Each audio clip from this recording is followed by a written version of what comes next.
This is the mystery spinner. All right, how you doing? Good? Great. Now, do you have a dice? Show me the dice. All right, great. Put your hand over the table and then drop the dice.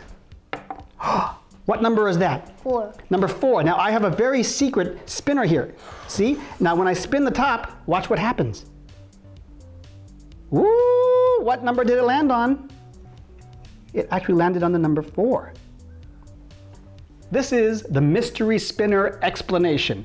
It uses, the basic trick is the spinner. The dice you can use, or another option is you can ask somebody to pick a number between 1 and 6. And this spinner has the numbers 1 through 6 on it. So, no matter what number you want the spinner to land on, this is how you work it. You take the middle and the point and you push down. But make sure that the number, say I wanted the number 4 to be chosen, you push down with the number 4 on the bottom so that when you spin the spinner, the number 4 will land on the bottom. What happens is there is a weight inside of the spinner, so when you push the middle, the weight will drop down on whatever number you'd like it to choose. 6, if I want the number 6, I put it down there and spin, and the number 6 will be shown.